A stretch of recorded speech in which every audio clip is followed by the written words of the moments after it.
Welcome to this week's episode. I'm Paula Williams.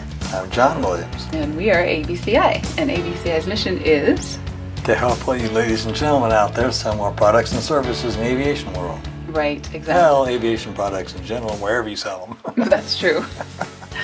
So this week's episode is about should you publish a newsletter and why and how and, some of those other related questions, right?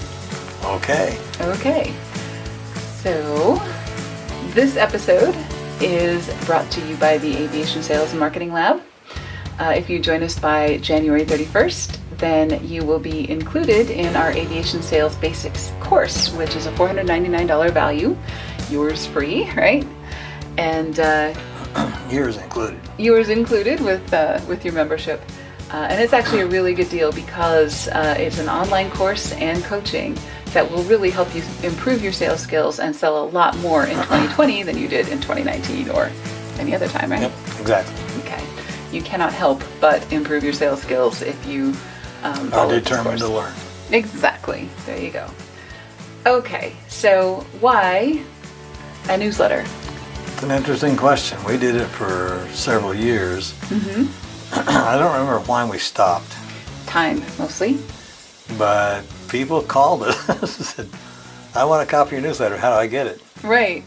You stopped sending me your newsletter. What did I do wrong? And, how did we get on your naughty list or whatever? Because we really look forward to your newsletter. But it was mainly time at the time. Our staffing was such that we just couldn't put it together and make sure that it went out on a timely basis and everything else. We have come to reconsider that decision, right? And staffing has increased significantly since then, so I think we can probably do it. Exactly. And also some things have happened, like Rev. It's one of those things that does transcripts and everything else that saves us a lot of money. At the time that we stopped doing our newsletter, we had to do a lot of work ourselves manually that can be automated or delegated. Oh, exactly. Because of technology. So, some of that extra time, we're able to do some of the things and go back and say, what was really working for us that we quit doing because we just didn't have the time. Mm-hmm. Okay. And the newsletters is one of those things. So prospects like newsletters, and there's a lot of data that supports that. So 6 out of 10 U.S. consumers surveyed say they enjoy getting postal mail from brands about new products. Believe it or not, they would rather do that than see an email or a voicemail or a web page or an ad in their social media or any other thing. Me too. Okay. Absolutely. Across all key verticals, from financial and insurance to retail and personal care, direct mail is preferred over email by all respondents. Well, Crazy, again, huh? Who did this? I will tell you in a minute. Okay. I don't remember. No. We'll cut that part out, but anyway. The propensity for direct mail also extends to the 18 to 34-year-old demographic. So you think, that's great for old people, but some of my clients are younger folks. They don't like direct mail. Not true, right? Absolutely, I guess so. Okay. Consumers report getting an emotional boost from receiving direct mail. 60% agree that they enjoy checking their postal mailboxes. We had our mail on hold while we were out of town recently, and we kept going to the mailbox after the mail hold was supposed to have ended, and we're like, what happened? We're not getting any mail, Are we not important suddenly, or, what happened? So it is a weird thing. Half of all respondents concur with the statement, I pay more attention to information that I receive by postal mail than if it were received by email. Well, there's a thought. Is that true of you? With respect to sales? Do you pay more attention to any information that you receive by postal mail than email? Probably mostly. Yeah, I think so too, because even if it's something from a bank or something like that, I feel like if they send it by postal mail, they're serious. If they send it by email, then it's an optional thing or whatever, right? Yeah, but just like the the insurance, the electric company's trying to sell us. Yeah. Or the power, whatever it was. If that were an email, I'd just delete it. Yeah, exactly. But they sent us a postal letter. It's an optional service offered by our Public Utilities Commission or whatever. And, right. But we read it because it came in a postcard. So we're like, this must be important. We better read it, right? Suckered in again, huh? Exactly. If they had just sent us an email, I don't think we would have spent 5 seconds on it. You know what? We're not the only people that believe this. Mm-hmm. Everybody probably remembers getting emails from the Nigerian prince with money to give away, right? Yeah. Oh, yeah. Well, I got one in postal mail saying the same thing. It was pretty much the Nigerian prince scam, but you got a letter saying that somebody had these unsecured funds from other country, and they were talking about Africa, but they mailed it from France. Right, and they needed your bank account information in order to allow you to be the custodian for these funds or something. I mean, it was a well thought out and well formatted letter that made it look like business. Right, and you actually read part of it before you said, you know what? This is the Nigerian prince scam. But they suckered me in to read the first paragraph, and I thought, well... Because it was on paper. Yeah. Okay. So the source of all this is Epsilon's Targeting Consumer Channels study from 2019, I believe. So fairly recent and pretty credible information, and it does line up with what we know, I think, from our customers and from our own experience. Right. Okay. So will it work for aviation, a postal newsletter? Well, from personal experience, I bought my first airplane because of sales mail. A postcard. Postcard. Right. And it took, I didn't do it on the first one. I think there were 5 or 6. And, you get the postcard and say, yeah, I'm going to do that. Mm-hmm. And you throw it away and just forget about it. And you get the next one and it said, oh, yeah, I need to do that. I mean, the airplane wasn't a business function at the time.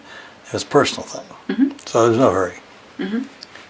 And then I actually kept that one, but it got lost somewhere. I think you even carried it around in your shirt pocket for a little while, intending to make a phone call or look into it further. Anyway, life happens, as you know, and it took 3 or 4, maybe 5 before I made the phone call. Because I remember the last time I got the car, I said, damn it. And I just sat there and I called them. Yeah, right then when you got the card. Yep. And I've done that too with things that I get in the mail. They go into my pile of things that I need to do, right? And I get through the pile on a more regular basis than I would getting back to an email or getting back to a social media post that I never would find again if I decided I don't have time for this now, but I'm going to do it later. So it goes in my do it later physical pile, but. Which makes it a part of any campaign. Exactly. And that's why we do it that way. Right. That is absolutely true. So what does a printed newsletter do? Number one, it provides value to your target market or your community. And that means that you have to put something into your newsletter that is actually useful. So, a calendar of events or a procedure or a tool or a tip, something or even trivia that's aviation related that almost nobody knows about. Right. Something that is useful that they will look forward to getting from you each month or each quarter or whatever. A newsletter also separates your message from the online clutter, and it puts it into the physical clutter, but there's less physical clutter than there is online clutter, right? Yep. Okay. It also signals that you're investing in a long-term relationship. So, this is not a fly-by-night thing. You are actually investing in paper and ink, and you're putting a stamp on it, and you really are interested in this person getting your information. This was not a computer glitch. This was not a random thing. Yeah, and there's ways to make it even better rather than giving it to some printer and have them run it off automatically, stamping it, automatically putting email addresses on it and sending them out. Mm-hmm. I mean, there's a better way to do that, but even that is better than nothing. Right. It's certainly better than an electronic means. And it's a really nice mix where you can do your immediate or your short-term posting. So if you have an empty leg or something like that that you need to post immediately, there's no way to do that in a timely way other than electronic. But there's some information that's kind of evergreen that will wait for a month or a quarter, and you can put it into a newsletter. And not that we've done everything, but we've done a lot of experimentation over the last 13 years and figured out mostly what's got a better chance of working than what doesn't. Exactly. So the first thing you need to do as you are thinking about doing a newsletter is think of a way that you can provide value. So, if you're in insurance, you want to put some kind of a tip of the week, tip of the month, tip of the, quarter, whatever it is, how people can save money or get better value or do something with their insurance, or maybe top 10 mistakes that people make about your product or service, top 10 mistakes that new owners of Mooney aircraft make. Something along those lines that is really going to add value. Or in this day and age, is Mooney really still around and making airplanes? Right. Or they're going to stick around? If you can get the inside track, then there you go. Some kind of insider information or a tool or something useful that they can actually pick up and use in their next conversation, or even around the airport. Say, did you know that? There's your trivia, right? So that's something that's useful because then they have something to say around the water cooler, right? Okay, so you solve a problem for them or give them something for free that they can use based on the fact that they're getting this newsletter. It separates your message from the clutter, as we talked about. It goes into the physical pile rather than the electronic pile.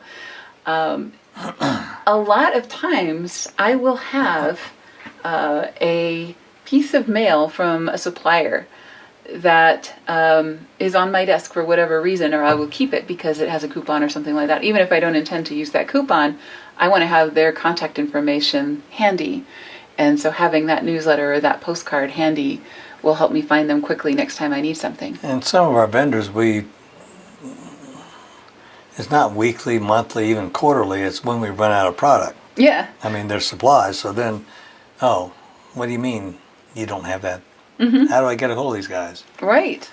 And who did we buy those from again? Because it's something that we don't buy every day. Right. So, but if we're getting a quarterly newsletter from our printer, then we know, that's the printer that we use for these items, and we can find their contact information more easily, and they stay top of mind for us. Because there's a million printers on the web. But, if we want to go with somebody that we know, like, and trust, that we've used before, getting a newsletter is a really good way. And they have a quality product. Yeah. You don't want to experiment with somebody else unless you absolutely have to. Absolutely. So we want to send newsletters to our old customers or even our current customers just to keep us top of mind. This is why you're paying our bills, Yep. This is why we're worth it to you. It also signals that you're investing in a long-term relationship. So this is a really long road through, I think this is New Mexico if you're looking at our screen. Or Arizona. I don't remember where it is, but Yeah. I don't know if we took that picture, but we've been on that road. Right, exactly. You see a long road ahead of you, and if you want to invest in a long-term relationship with another company, you really want to make sure that you are doing the foundational things, maintaining a relationship. And the way that relationships are maintained is by exchanging things and information and, contacting people often. So if you don't hear from somebody for 6 months or a year, then that's, one of those holiday relatives or whatever, that you only see once a year. But your best friend, you talk to them every day or every week or every month or every quarter at least. And that's how you keep that relationship going. Yep. A lot of times we'll get responses from our newsletter, where someone is saying, I just got your newsletter. I've been meaning to talk to you about X, Y, or Z. And it just reminded me of our relationship. It reminded me that you're our guy or girl for this product or service, right? Yep. Okay. So who gets newsletters? Who should we send them to? We send them to current customers because we want to encourage repeat sales and referrals. Once again, we want them to remember that we are their marketing company. We're their preferred vendor for that product or service. Yep. We send them to partners, vendors, and suppliers. because we want to keep the team informed, encourage referrals, and make sure that everybody is up on here's what we're into nowadays, and here's what's going on with us. Here's some new products that we're offering. Yep. Things like that, because they may not know, right? Or they have forgotten. Exactly. And some of our suppliers are our best referrers, right? So, sometimes. Right. Okay. And then the other one is our not ready yet prospects. So we talked about every time we do a sales presentation, there are one of three responses.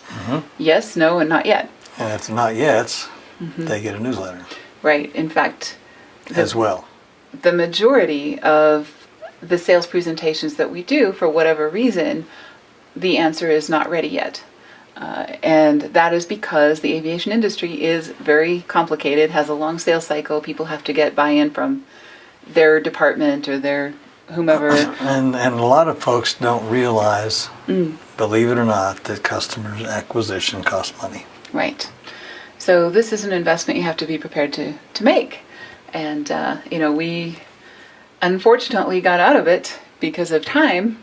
And we almost didn't get back into it because of money. You look at this compared to some of the other forms of advertising that we do. It is one of the more expensive forms of advertising, but it is also one of the most effective as well. So that is why you are seeing a quarterly newsletter from us. Or will, which you may not have received yet, but hopefully have. If you're not on our list, then get on our list. By requesting one of our tip sheets or something along those lines, and we'll make sure that you get our newsletter. And that also means, because their snail mail address is optional. If you want the thing, you need to put a valid snail mail address in. Absolutely, and we're only sending it in the U.S. only for the time being. So you can put those parameters on it. We think U.S. only makes sense for us because most of our customers are in the United States. And also, sending mail in some areas of the world is just not an affordable proposition, to be honest. And even if it is, you're not sure it's getting through. The return on investment just isn't there. We've actually had mail come back from Singapore 8 months later. So we sent it in January, we got it back in August, mangled to pieces. Yeah. And it looked like it had gotten wet, we just have no idea what happened to it between then and now, but it wasn't good, whatever it was. And we could go on for a long time, but just shortly. Yeah. We visited Pakistan, and while there, that was we were enlightening. We were given a tour of the post office in Lahore. Oh boy! And you can see why mistakes are made and why things don't happen. Right. It's crazy. If you want to elaborate, go ahead, because you could get stuck talking about this for a while. Right, but just to be really short about it, there are a dozen lines for a dozen different things that, for buying a stamp or getting it. There were 52 windows. Yeah, you didn't necessarily need to do all 52 windows, but you needed to do at least 12 to mail a simple letter. And we just went there to mail a letter, but to do that, you had to first go and present the thing, and the guy said, yeah, that'll work here. And then you go to the next window. And you get a stamp on a piece of paper, and then you have to take this stamped piece of paper to the next guy. Yep. And so forth. And I don't know if we went to 10 or 11 or 12 windows. Took us probably 2 hours before we got out of there. And we weren't really sure it was going to get where it was going. Right. But it did. Yeah, it did. So it worked, but it was just incredibly bureaucratic. We actually are very, very fortunate in the United States to have the mail system that we do. So thank you, Benjamin Franklin and the Pony Express and all of the things that have gone into making the mail system what it is today, because we have really, really cheap and reliable mail. And to us marketers, that is a fantastic blessing. Not everybody has that. So we're very fortunate. And I get that. Okay, so a newsletter should be part of your holding pattern for those not ready yet. So if someone has said, we'll talk about this when our new budget comes through, or after I get my my boss on board, or whatever happens, we're waiting for this to happen or that to happen, are not ready yet. you don't want them to forget about you in the meantime and go off and do business with your competitor, because they will. Besides, they'll have a newsletter sitting on their desk to remind them. Exactly. So what you want to do with those not ready yet is send them a book. You want to connect with them on social media. You want to see them when you go to NBAA or, any of those events. You want to call them on the phone every once in a while and just say, how are things doing? And we're having a breakfast, and come meet our other clients, or whatever you can say, to keep that relationship going. And you want to send them a newsletter, because that's a really good way to keep that relationship going. Right? Right. Okay. Cool. So how often do we send a newsletter? About every third day. That'd be good. Okay. Monthly is ideal. A lot of the retail and other organizations, we're part of a lot of different mastermind groups in marketing and other types of things where they talk about industry best practices and things like that. In retail or carpet cleaning or dentistry or any other thing like that, then monthly really is the best deal, because people are always needing your product or service. So a lot of folks that have monthly promotions or other kinds of things, monthly is great. And if you can do monthly, that's fantastic. Pricey, though. It is pricey. Quarterly is good. And for us, quarterly makes the most sense, because once again, it comes down to our time. If we're going to produce a quality newsletter, we want to make sure that we are doing it less frequently, but more with more quality. Right. And better information, being on time, all of those things is really more important for us to be quarterly and be better than to do a monthly one and maybe not be quite so, not catch every typo and, things like that. Of course, we're not guaranteeing that we're going to catch every typo anyway. Exactly. But we're more likely to. So we have a longer sales cycle than most of those carpet cleaners, dentists, and retail folks. So, doing monthly promotions is not really in our purview. We do quarterly promotions. And so a quarterly newsletter makes sense It's for right us. in. Yeah, exactly. So that makes sense for us. All right. So this episode, hopefully we've convinced you that you need a newsletter, and we can help you put one together. If you are part of our Aviation Sales and Marketing Lab, we meet with you once a month and work on whatever it is that is on your mind. Once a month? Once a month if you are in our Premier Sales and Marketing Lab. We have a pro version now that we meet with you quarterly, and that's $179 a month. So you can go to our Aviation Sales and Marketing Lab page and see what the differences are between those two memberships. The Marketing Lab is for companies, really, even small companies that are in the aviation industry that need the tools, the skills, the networking, all of those things to improve their sales. If you are a individual broker or insurance agent or an individual who works for an aviation company whose job is sales or marketing, then you might want to look at our pro membership that is a little bit more affordable but doesn't have quite so many goodies, right? Right. Okay. If you join us before January 31st, then you will be included in our Aviation Sales Basics course, which is a whole lot of fun, and it is the best possible way to learn sales or marketing for the aviation industry, because it's the only course that I know of that is really built for people who are doing this kind of thing every day. Right, and we've been to many sales courses. Yeah. Between the two of us, we've done Sandler and Pacific Institute and Dale Carnegie and, a lot of these different sales programs. And real estate sales and life insurance sales, and been to all those training programs. Mm-hmm. So we have a fairly good clue of what the rest of the country's doing. Exactly. And we've taken the things that really apply the best to aviation and put them together into this 12-week course that is really focused and doesn't waste your time on things that are not going to be relevant to the aviation industry. Exactly. All right. It's an online course and coaching program, and we think you will really enjoy it. Of course, everything that we sell is satisfaction guaranteed. So if it doesn't work for you, you get your money back. But everybody that I know that has gone through this course is a much better salesperson than they were going in. And they're happy with it. Yeah. Give us good reviews. Right, exactly. You're better at even selling things to your kids, Go to bed on time, or get off the Nintendo, and those kinds of things, and get your room clean. You can sell anything to anybody, and it actually does improve your life a whole lot if you are a better salesperson. True. Yeah. All right, so go sell more stuff. America needs the business. Thank you, Zig Ziglar. Absolutely. Thanks for joining us, and we'll see you next week. See you next time.